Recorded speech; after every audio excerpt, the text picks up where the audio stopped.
yourself to just be. Take a nice, slow, deep breath and become fully present. Allowing your mind to dwell in this beautiful place of service, which is our theme today. And there's so many ways that we can serve. One of the ways that we serve is how we shine our lights into the world.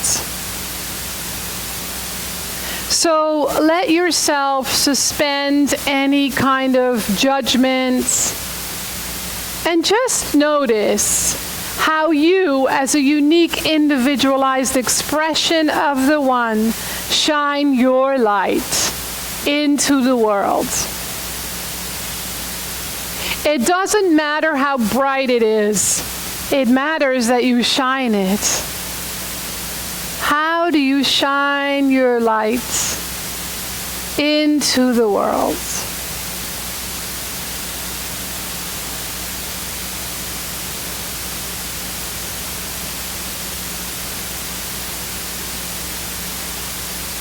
There might be so many ways that they're impossible to all name or count.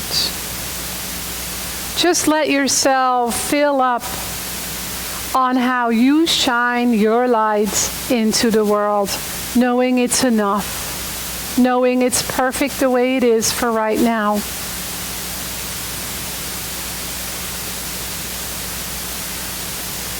And then watch your light absorb and dissolve any darkness. Send it wherever you feel it needs to go. Whether it's Timbuktu, Sudan, Iraq, Iran, Afghanistan, Florida, Texas, Bangladesh, right here in Morristown, it doesn't matter. Maybe to a family member, a friend, a loved one, a pet.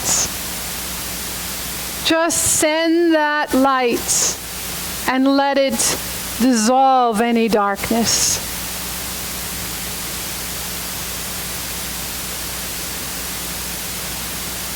What you might notice is that once you send your light and it dissolves any darkness, the light grows brighter. Because that's how light works.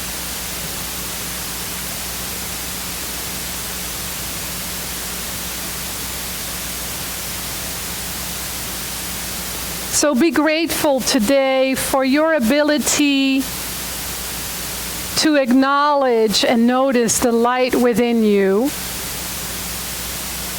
and how you get to shine it wherever you go.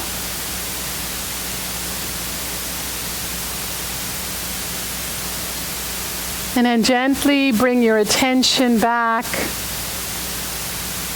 And slowly, when you're ready, open your eyes.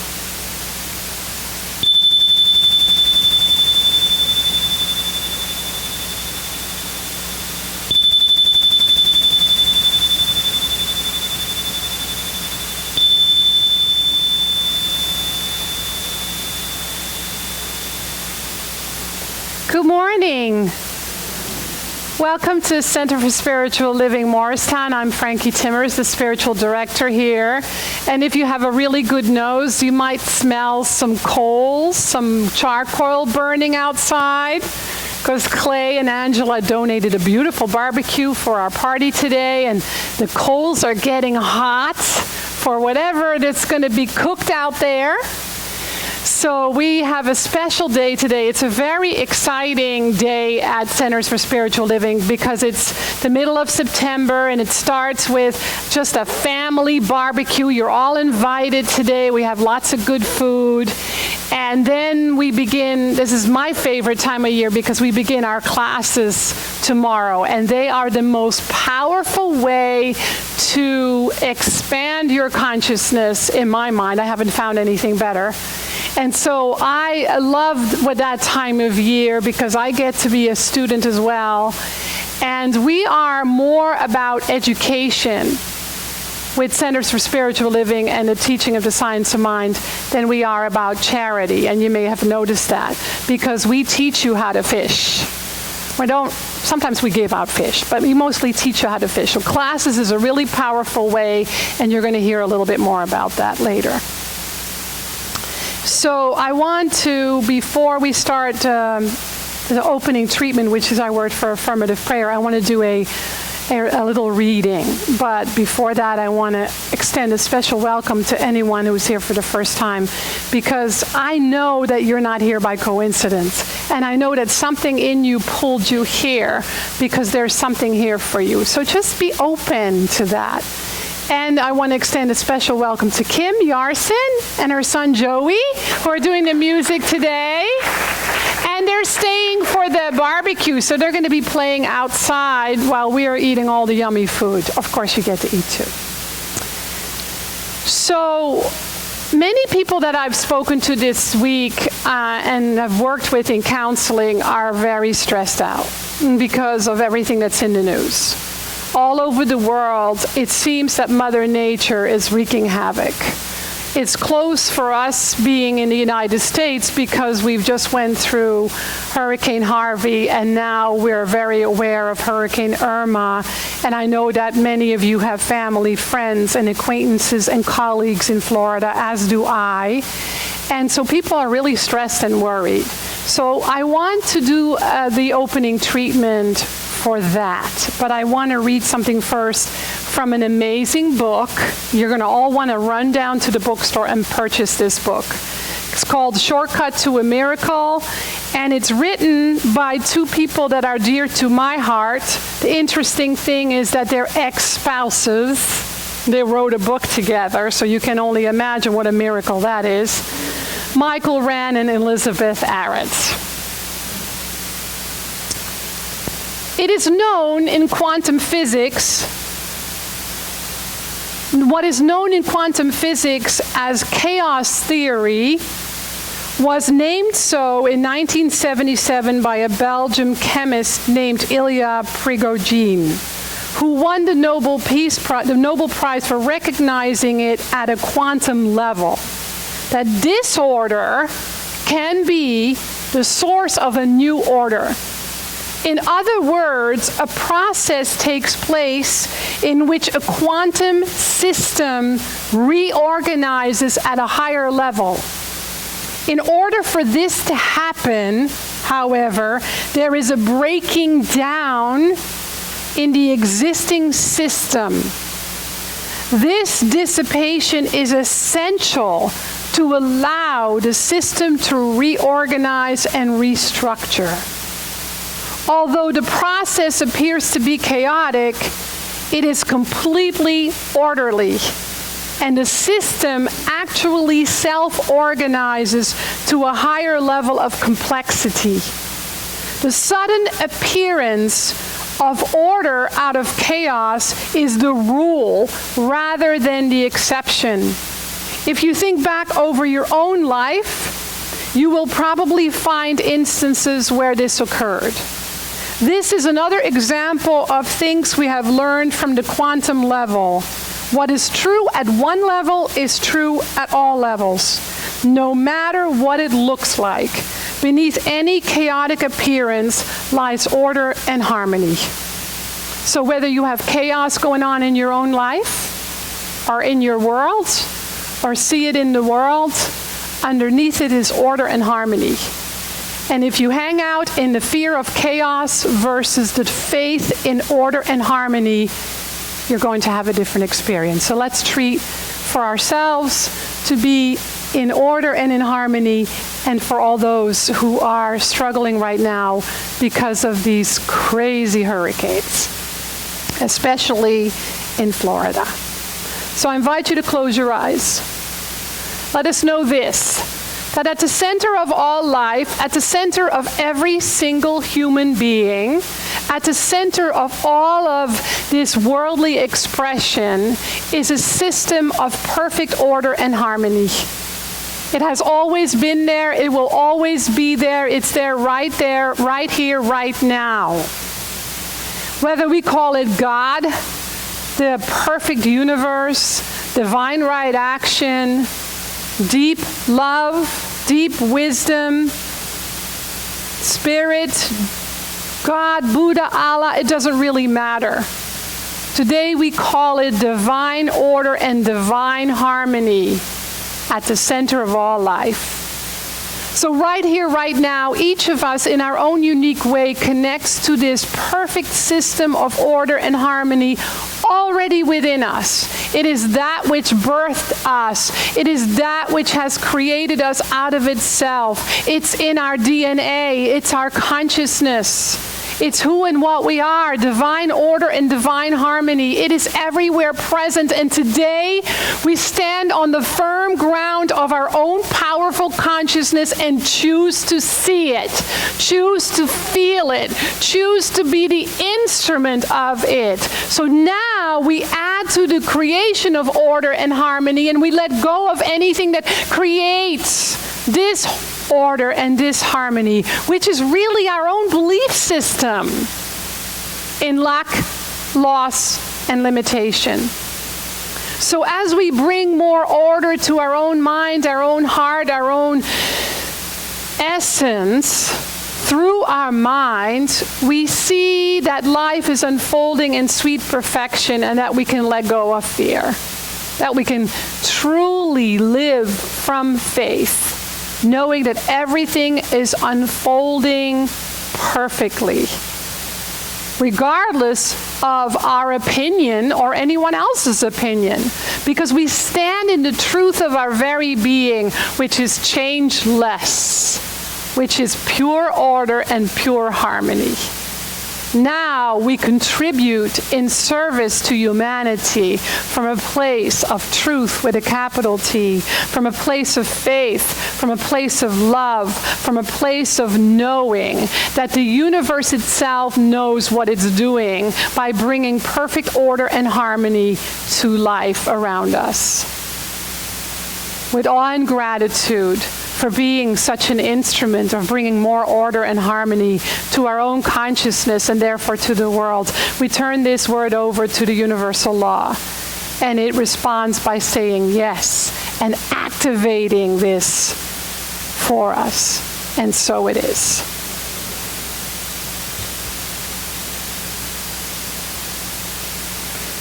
So today the topic is, how then shall I serve? And as I arrive here this morning, the doors are wide open. There's already buzzing around. People are running around and doing stuff. And it always makes my heart sing to see those of you that serve just buzz around and make this community what it is. And I, every single day, feel grateful for that. Because sometimes we think that this center is just this building. Sometimes we think it's the leadership council. Sometimes people think it's me, but it really isn't. It is you who serve that make this community what it is.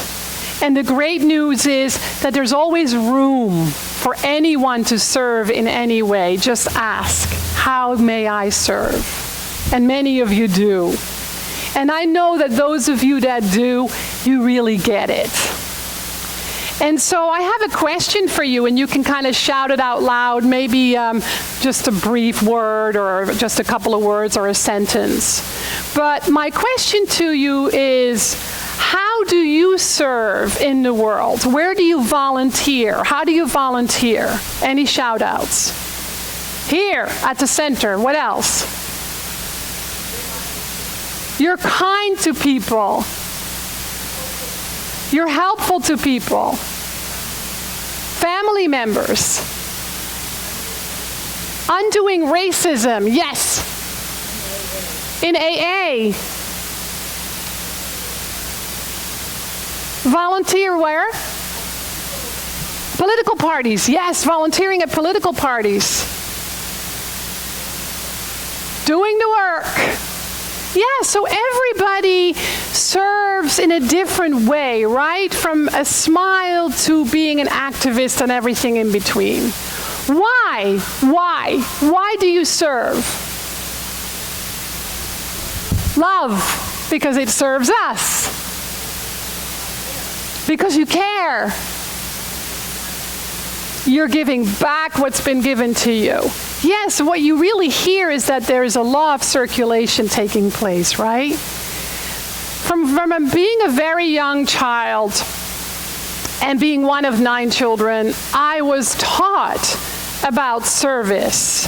I was a Boy Scout leader at age 16. That's interesting. I did a lot of babysitting. A lot of it wasn't paid for because my mother said, you don't always have to get paid always if you babysit. If they give you money, great. If not, it will come back to you. And so for years, when I found the Center for Spiritual Living in Fort Lauderdale, I couldn't do enough service. I was so grateful to find this teaching that changed my life, that I couldn't give back enough. I remember, this really dates me, but I remember being in charge of duplicating the cassettes. I worked with the kids. I was an usher. I worked in the bookstore. I cleaned the kitchen. I did social hour. I worked during the week in the office. I was just like living and breathing there because I was so grateful and it filled me up.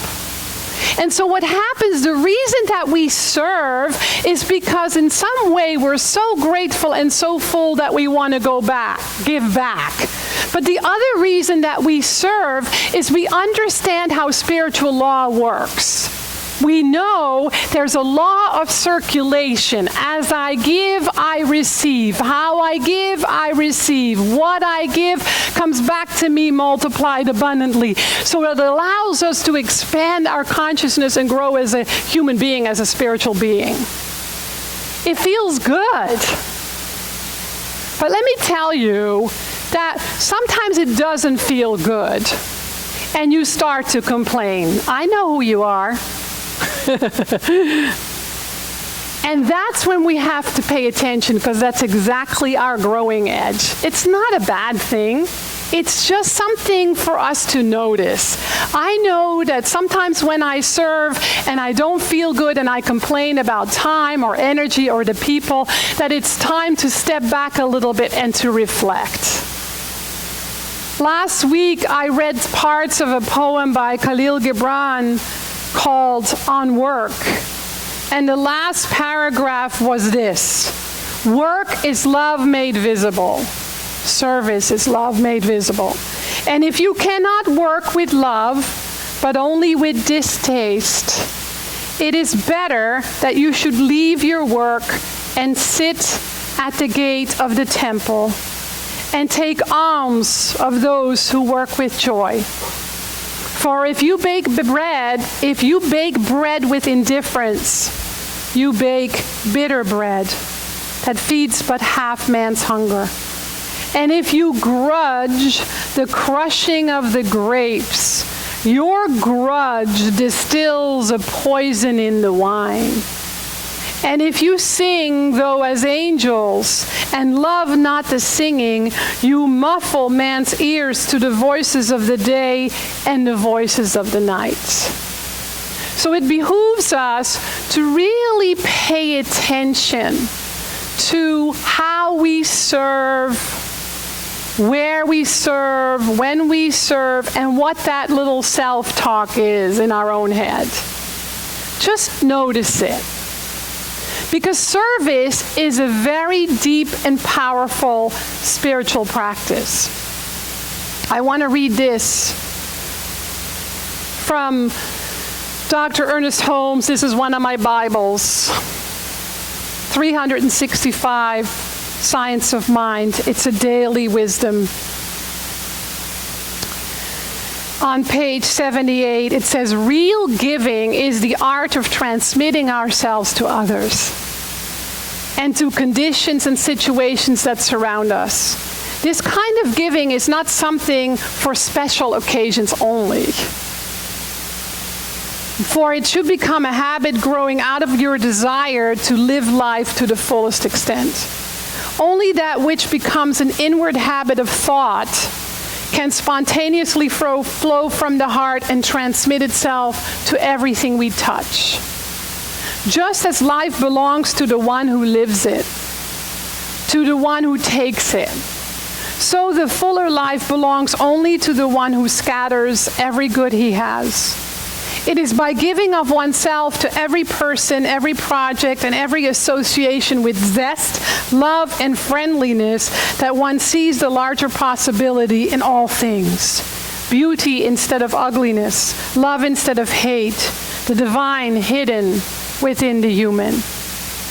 So service then is a spiritual practice. It fits right in there with meditation, prayer, affirmation, study. It is sharing your energy. It is sharing how you've learned, how you've grown, what you've been given. And so in the little blurb that we email out every week, I put this.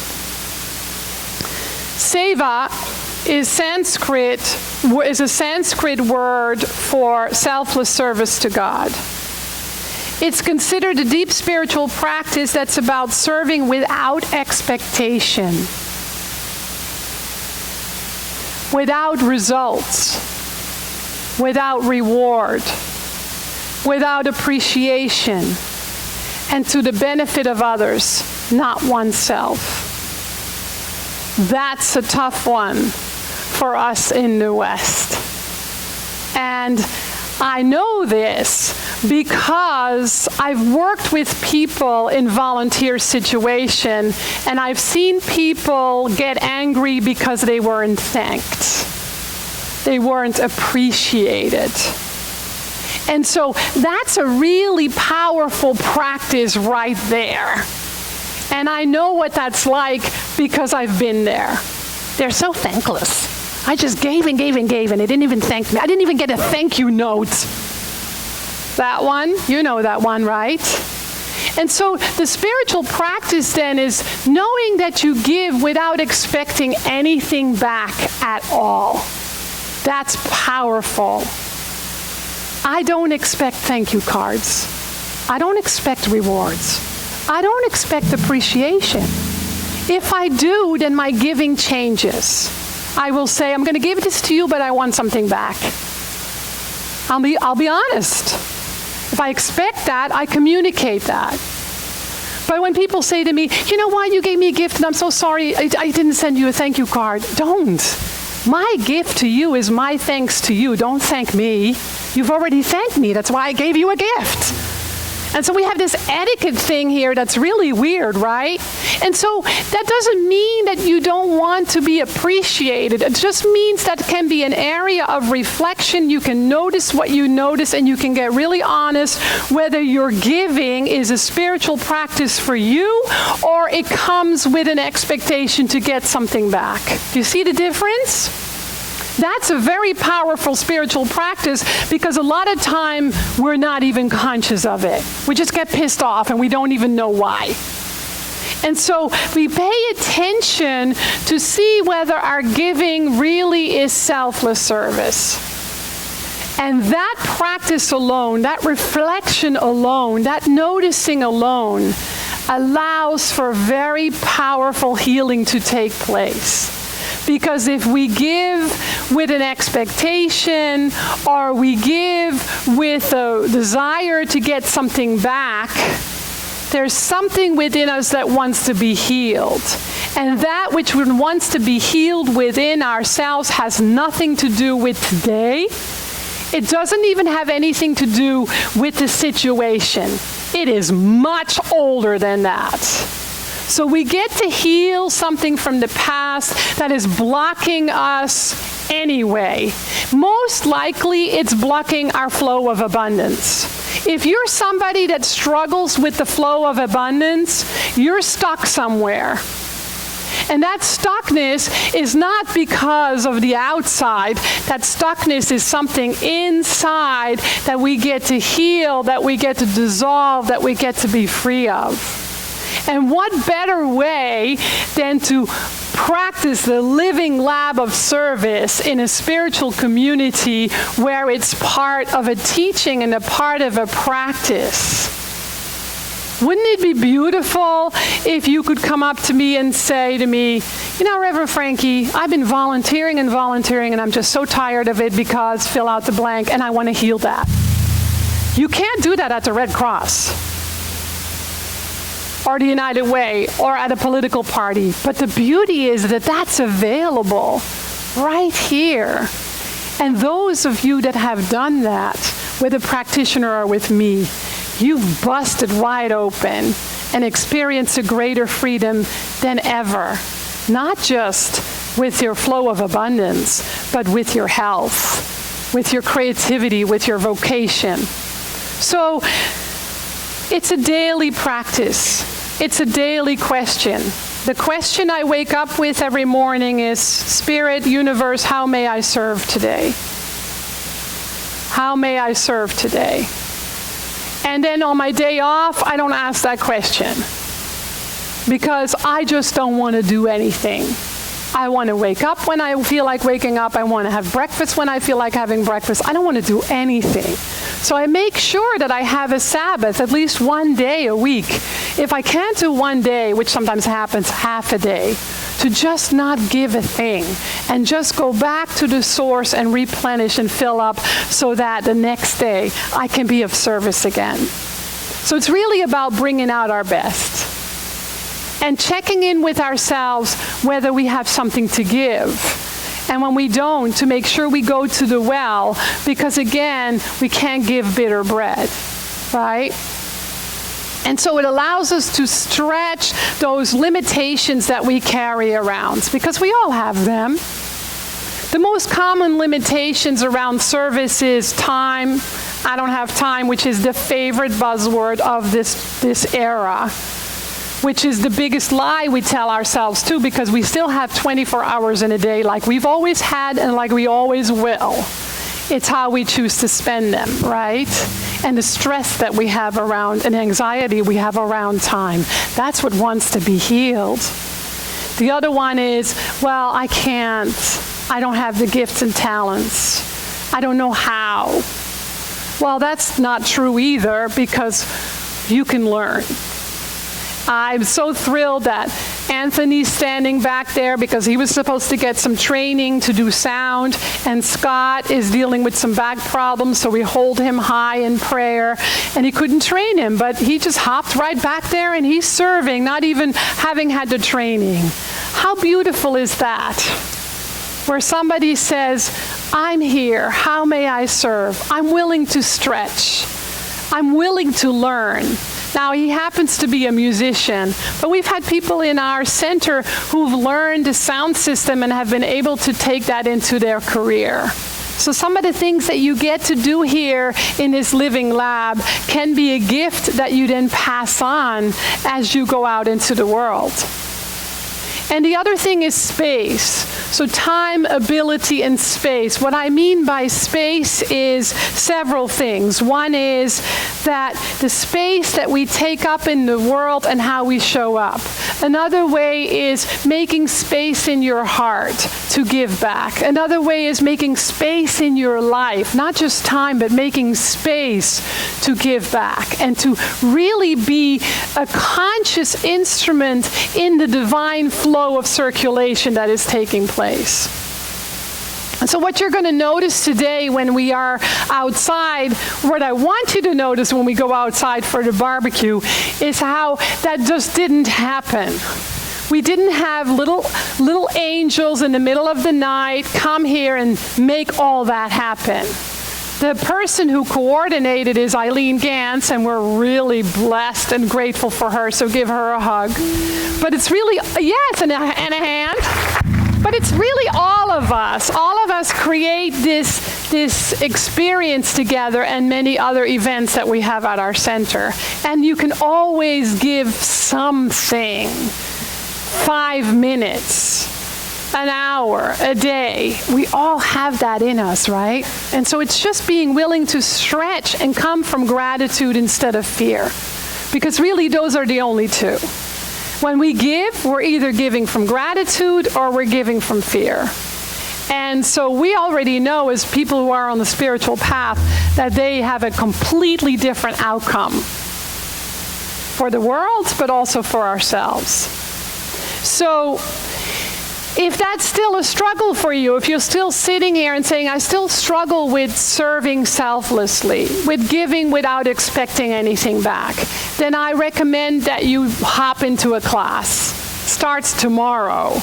The class that I'm teaching is Beyond Limits, and I've never taught this class before. I've been spending the last 2 months, not continuously, but really exploring the information and the curriculum and preparing for it.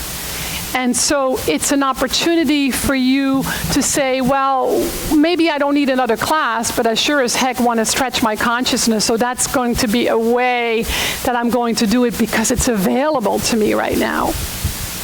And so that may mean that you have to give some things up. You have to give up a little money, but you spend it at Starbucks anyway. You have to give up a little time. You have to give up a little effort. You may have to give up some things in your day that you have now. But I'm telling you, it's worth it because the reward is so much greater. And so one thing that I want to tell you about taking classes that has been true for me, and I know it's been true for many of you, especially our practitioners, that is the greatest gift for me, is that I have less drama in my life. Mentally, physically, emotionally, spiritually, in every way, in my own family, in my own relationships, and I attribute that to being a student of this teaching. It doesn't mean that drama doesn't happen. Believe me, it does. But it means that I have a different response, a different experience. In the past, I may have been more anxious all the time and nervous and just freaking out and thinking, now what's going to happen? Now what's going to happen? But after losing 4 siblings in very, very strange ways, and having parents be gone, and having siblings go through illness and accidents, and dealing with interesting relationships, let's call it that. I have learned that when drama happens, I don't have to respond from a place of drama.